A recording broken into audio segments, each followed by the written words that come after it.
આપણા સ્વામી એ સ્વામી અને સેવકનો સંબંધ ક્યારે છે કે સેવા હોય તો. કોઈ પણ વ્યક્તિ જે છે એ કાકા ક્યારે કહેવાય કે જો ભત્રીજો હોય તો. એટલે ભત્રીજોનો જન્મ એ કાકા બનાવે છે. વ્યક્તિને કાકા કોણ બનાવે? ભત્રીજો. પિતા ક્યારે બને? પુત્ર હોય તો. પુત્ર ન હોય તો પિતા શેનો? વ્યક્તિ તો છે, પણ પિતા ક્યારે બની શકે? જો પુત્ર હોય તો. પુત્ર પિતાને બનાવતો હોય છે. હકીકત આપણને કે પિતાથી પુત્ર જન્મે છે, પુત્ર પિતાને બનાવતો હોય છે.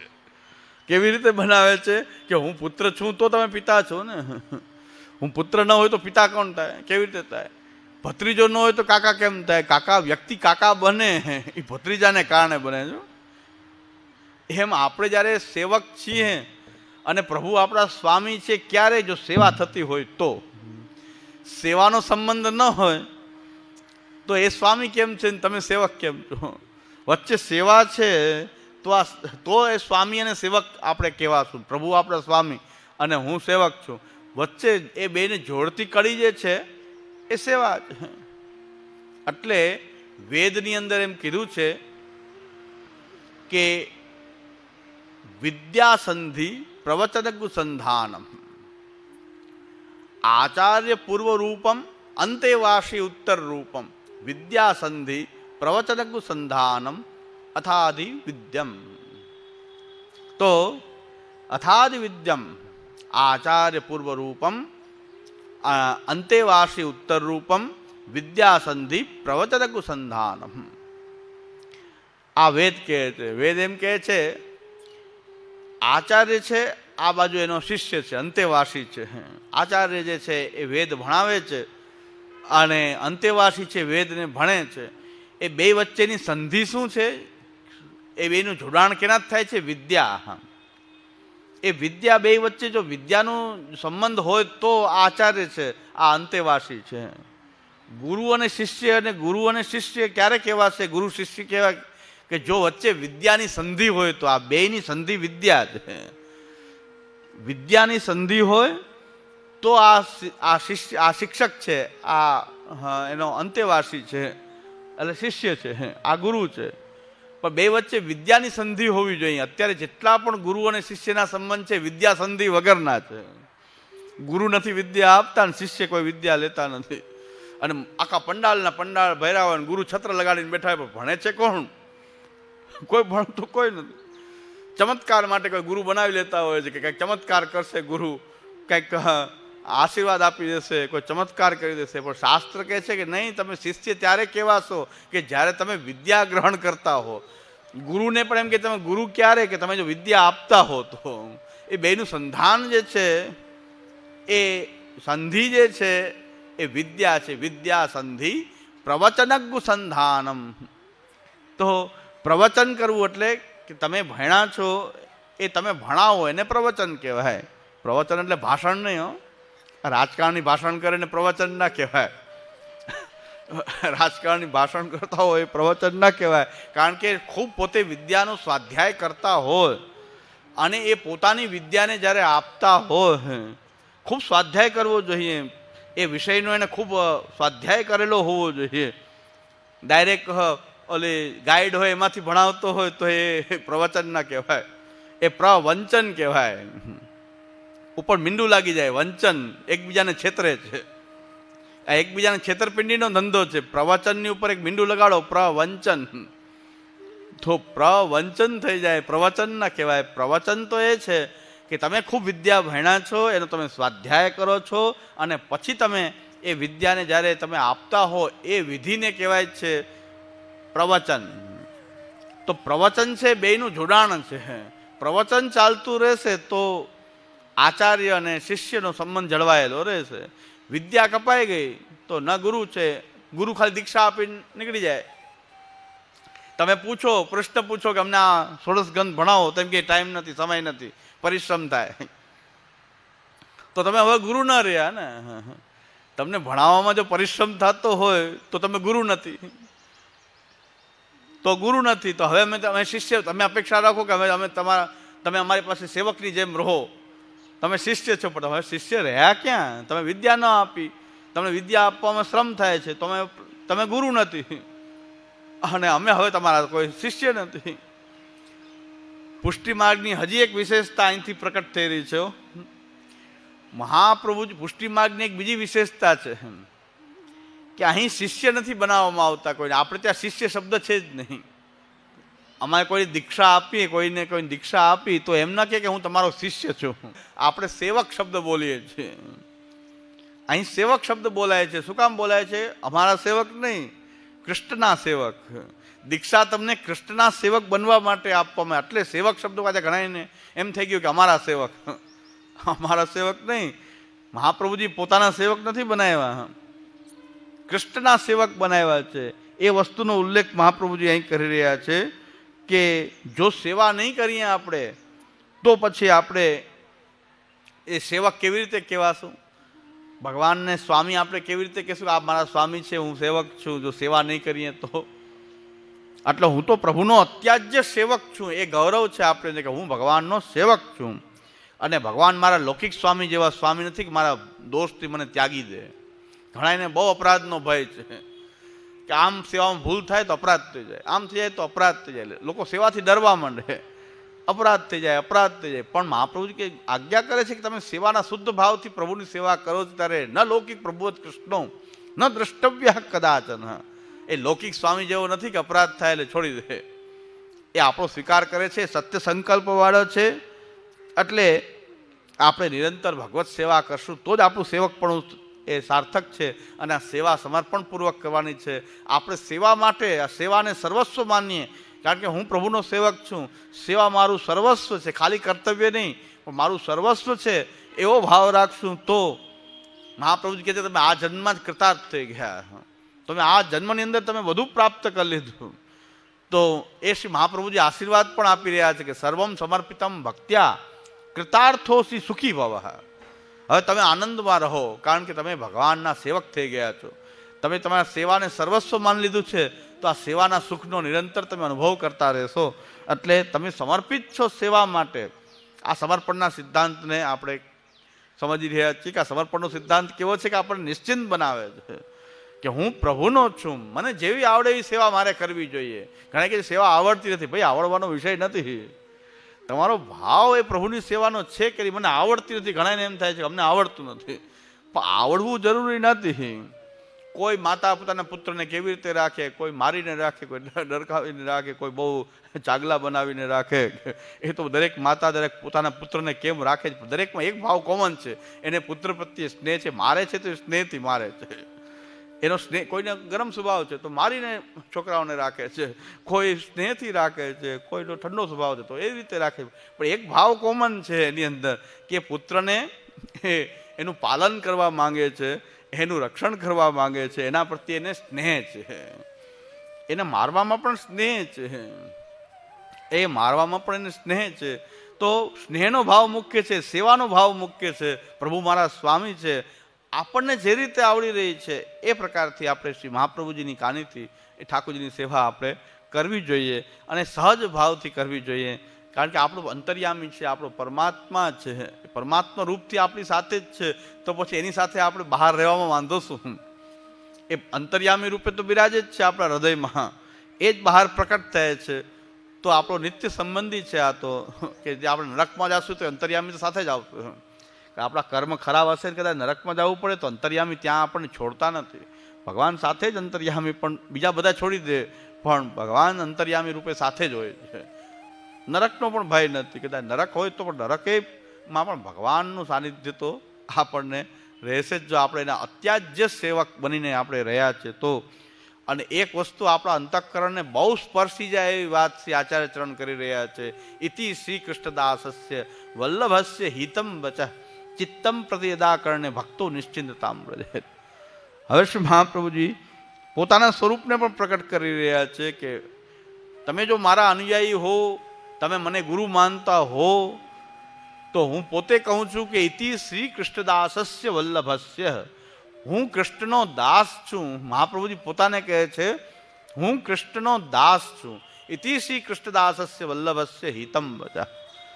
અને આ હિતકારી વચન છે, આપણા માટે હિતકારી વચન કહી રહ્યા છે આચાર્ય ચરણ, કે આપણો સ્વામી આપણા માટે જે કરે છે આપણું હિત કરી રહ્યો છે. આવું વચન છે આચાર્ય ચરણ પોતે કહી રહ્યા છે. અને કૃષ્ણ દાસ હોવાની રીતે કહી રહ્યા છે, હું પણ કૃષ્ણનો દાસ. તો વલ્લભ વંશજો કેવી રીતે કૃષ્ણ બની જાય? મહાપ્રભુજી પોતે કૃષ્ણના મુખારવિંદ હોય, એ પોતે એમ કહેતા હોય કે હું કૃષ્ણનો દાસ છું, અને આ તમારા હિતના વચન હું કહી રહ્યો છું, તમે મને ગુરુ માની રહ્યા છો, તો તમારું હિત એમાં જ છે કે તમે કૃષ્ણની સેવા કરો અને સમર્પિત થઈને રહો. સર્વમ સમર્પિતમ ભક્ત્યા કૃતાર્થોસી સુખી ભવ. આપણને આચાર્ય ચરણના આશીર્વાદ પણ પ્રાપ્ત થાય છે કે તમે સમર્પિત છો પ્રભુને, તો આનંદથી સુખી રહો. સુખ એટલે શું? સેવાના સુખનો અનુભવ કરો, ઠાકોરજીના પરમ સુખનો અનુભવ કરો. એટલે એ મહાપ્રભુજીનું સ્વરૂપ પણ અહીં પ્રકટ થઈ રહ્યું છે. એટલે અંતઃકરણ પ્રબોધની અંદર અંતિમ વચન જે છે મહાપ્રભુજીનું, ઇતિ શ્રી કૃષ્ણદાસસ્ય વલ્લભસ્ય હિતમ વચઃ. મહાપ્રભુજી સેવા કરી અને સેવાનો બોધ કરી રહ્યા છે. પોતાને કૃષ્ણદાસ ગણાવીને આપણને પણ કૃષ્ણદાસ હોવાનો ભાવ જગાડી રહ્યા છે. પોતે આચાર્ય છે, આચાર્યનું કર્તવ્ય છે કે આચરણ કરીને બોધ કરે, આચાર્ય છે. શ્રી મહાપ્રભુજી પોતે કૃષ્ણદાસ બનીને આપણને કહે છે કે તમે પણ કૃષ્ણદાસ બનો. તો આ અંતઃકરણ પ્રબોધમાં રહેલો સમર્પણનો ભાવ એ સર્વમ સમર્પિતમ ભક્ત્યા કૃતાર્થોથી સુખી ભવ. અને સેવકનો ધર્મ સેવા કરવો જ છે. આપણા અંતઃકરણમાં ઠસાવી દેવું જોઈએ કે હું સેવક છું એટલે મારે સેવા જ કરવી જોઈએ, સેવા મારી માટે સર્વસ્વ છે.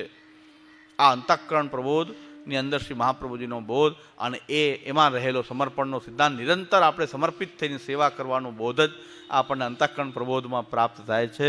અને આચાર્ય ચરણ પોતાના સ્વરૂપને પણ બતાવે છે, ઇતિ શ્રી કૃષ્ણદાસસ્ય. આપણા આચાર્ય કોઈ આચાર્ય પીઠ ઉપર બેસીને માથે છત્ર ચમાણ લગાડીને ને એ પ્રકારથી આચાર્ય બનવા માંગતા નથી. જગતગુરુ, અત્યારે બધાને હવે પોતાના સંપ્રદાયના ગુરુ હોવામાં રસ નથી, બધાને જગતગુરુ થવામાં રસ છે. જગતગુરુ, અને જગતગુરુને એવું મોટું આપણે હોબાળો ઊભો કરી દીધો છે અત્યારે કે જગતગુરુ. અને ઘણા લોકો એવા ભ્રમિત થઈ રહ્યા છે કે જગતગુરુ શંકરાચાર્ય છે, તો શંકરાચાર્ય આખા વૈદિક સનાતન ધર્મના સર્વોચ્ચ ધર્મગુરુ છે, બાકી બધા ધર્મગુરુ એની નીચે આવે છે. એટલે ઘણા લોકોને એમ થાય છે કે પુષ્ટિ માર્ગની દીક્ષા પણ હવે શંકરાચાર્યજી પાસેથી જ લેવી જોઈએ, અને ઘણા લેવા માંડ્યા છે. એટલે હું કહું છું, લેવું એને લે એને વાંધો નથી, પણ એ શંકરાચાર્ય એમ કહે છે કે ગમે તે માર્ગની દીક્ષા આપવાનો અમારો અધિકાર છે. પુષ્ટિ માર્ગની દીક્ષા શંકરાચાર્ય ન આપી શકે. પૂછી લ્યો, કોઈ પણ શંકરાચાર્યને પૂછી લો કે તમે પુષ્ટિ માર્ગની દીક્ષા આપશો? પુષ્ટિ માર્ગની દીક્ષા તમે આપશો? બીજા કોઈ પણ વૈદિક માર્ગના જે હશે, તાંત્રિક માર્ગ, વૈદિક માર્ગ જે હશે એની દીક્ષા શંકરાચાર્ય કદાચ આપતા હશે, પણ એ પુષ્ટિ માર્ગની દીક્ષા આપવાના અધિકારી નથી. અને જગતગુરુ શું છે એ પણ સમજી લ્યો. લોકોને ભ્રમિત કરવામાં આવી રહ્યા, જગતગુરુના નામથી ભ્રમિત કરવામાં આવી રહ્યા છે કે શંકરાચાર્ય સાર્વભૌમ જગતગુરુ છે. પણ શંકરાચાર્ય કેટલા છે? જો એકમાત્ર સર્વોચ્ચ ગુરુ હોય તો એના માર્ગમાં 4 શંકરાચાર્ય છે. આ શંકરાચાર્યજી પણ આ વાતનો કોઈ ડિનાય નહીં કરે. આ તો શંકરાચાર્ય પણ કહેશે કે અમે 4 છીએ, તો એક તો સર્વોચ્ચ ગુરુ તો છે જ નહીં ને.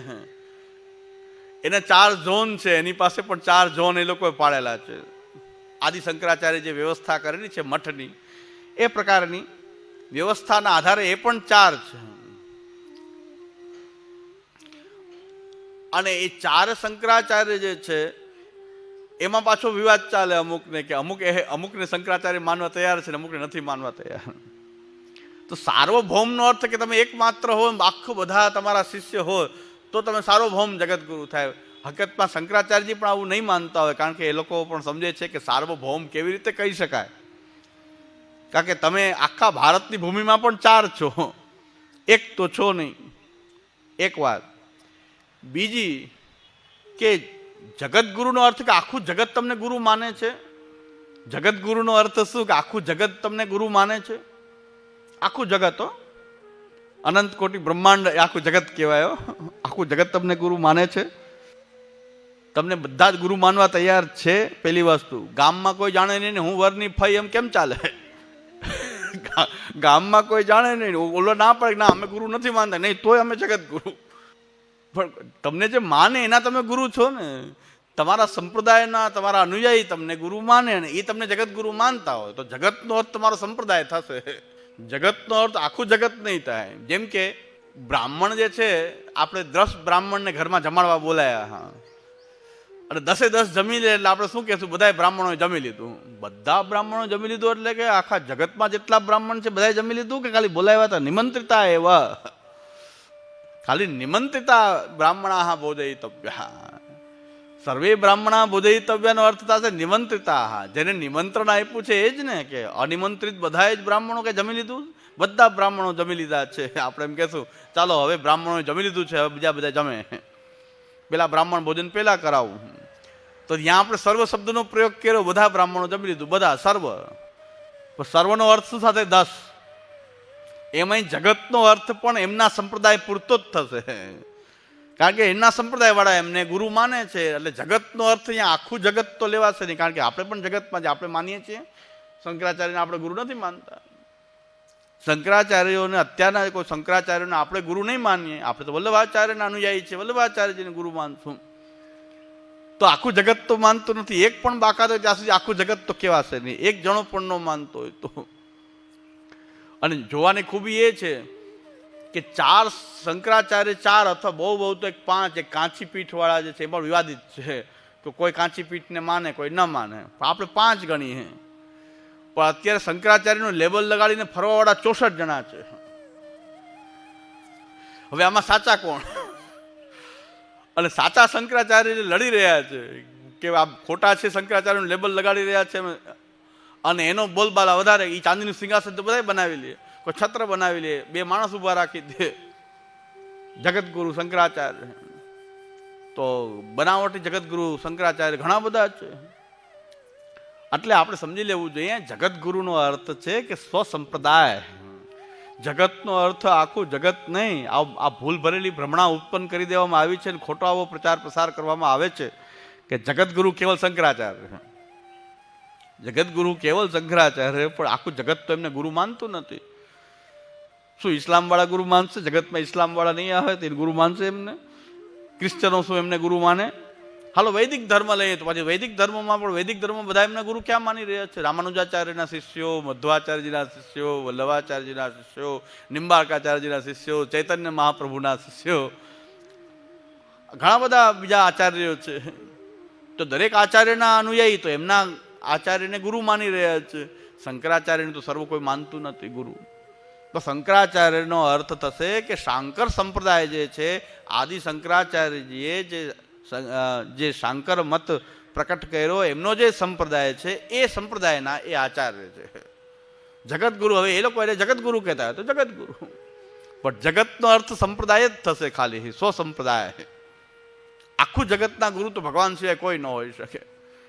કૃષ્ણમ વંદે જગતગુરુ. જગતગુરુ તો ભગવાન હોઈ શકે, કારણ કોઈ માને કે ન માને, બધા સૌથી મોટા એ છે. ગુરુનો અર્થ મોટા હોવું પણ થાય છે.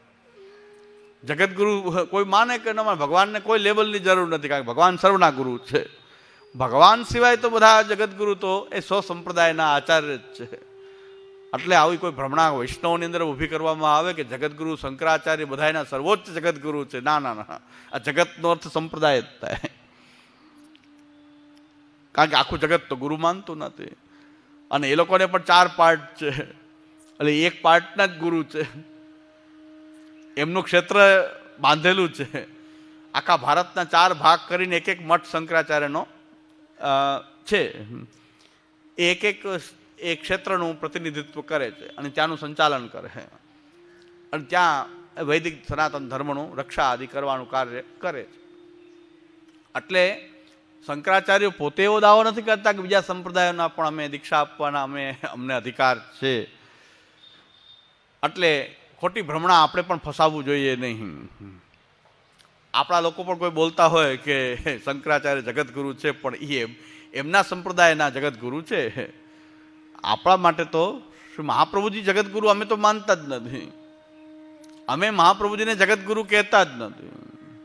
મહાપ્રભુજી પોતાને પણ જગતગુરુ કયા નથી. અમે તો જે કૃષ્ણ ભક્તિમાં જે પુષ્ટિ જીવ છે, બસ મહાપ્રભુજી તો પુષ્ટિ જીવોના આચાર્ય છે. મહાપ્રભુજી જગતગુરુ ક્યારેય કહ્યું નથી, અમે જગતગુરુપણામાં માનતા પણ નથી. પણ જે જગતગુરુ માટે જે ખોટી ભ્રમણા ઉત્પન્ન કરે છે એનું તો આપણે નિરાકરણ કરવું જ જોઈએ.